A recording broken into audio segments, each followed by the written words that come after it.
The suspect in the quadruple murder in Moscow will be back in Idaho to face charges sooner than we thought. Today, the public defense attorney for Bryan Kohberger said his client intends to waive his extradition hearing set for Tuesday to speed up the process to get him to Idaho. The statement we got says Kohberger is, quote, eager to be exonerated and looks forward to resolving these matters as soon as possible. For 7 weeks, the question remained, who is behind those heinous stabbings? Police arrested the 28-year-old yesterday at his parents' home in Pennsylvania. A little more on Kohberger now. He went to Northampton College at DeSales University, graduated this year and completed grad studies there in June of this year. He's a graduate student at Washington State University in Pullman and works as a teacher's assistant in criminology. Our Brian Holmes is in Moscow with the latest, where he spoke to people in the area and Captain Anthony Dollinger with Moscow Police. It may seem like a lot of time has passed since the murders of 4 University of Idaho students on November 13th and the announcement of an arrest early Friday morning.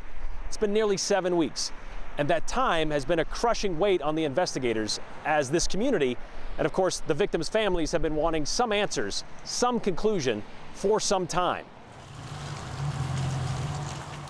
Other than what was written in the headlines, it's something that's, I thought may not be solved. 2 words seem to sum up the news of the last 2 days in Moscow: relief. I think there's a big relief. And closure. It's a closure of sorts. An announcement of an arrest made in the Moscow murders does seem to lift a lot of the fear that lingered over this community the last 6 weeks. Yeah, we were all just on pins and needles. But it hasn't removed all of the sting of what happened in the early morning hours of November 13th inside this house on King Road. 4 students stabbed to death. I think they were surprised that it was somebody within the community that did it. Bryan Kohberger, a criminology student from nearby Washington State University, has been charged with 4 counts of first-degree murder and burglary. The 2 words offered by Moscow Police Captain Anthony Dollinger: bittersweet.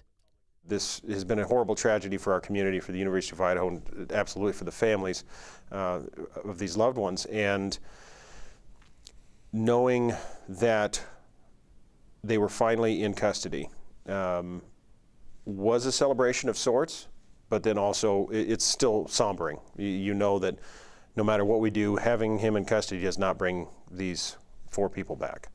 And unfortunately, it doesn't stop the speculation that still lingers, like how investigators connected Kohberger to the crime, or how they found him in Pennsylvania.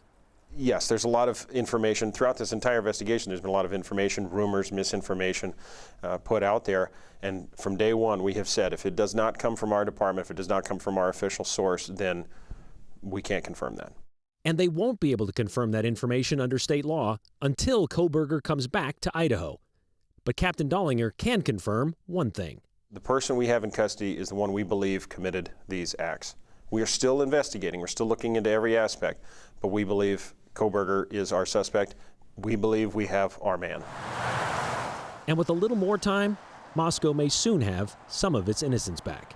Anytime you go to a crime of this nature, it's going to be horrible to see and quite traumatic. It did take a toll on the whole department. This is a tight-knit community. It's a small community, and when something like this happens, there's no way you can't take it personally. I mean, it's a small town. Yeah. It's a real small community, and they're nice people. I mean, everything takes time.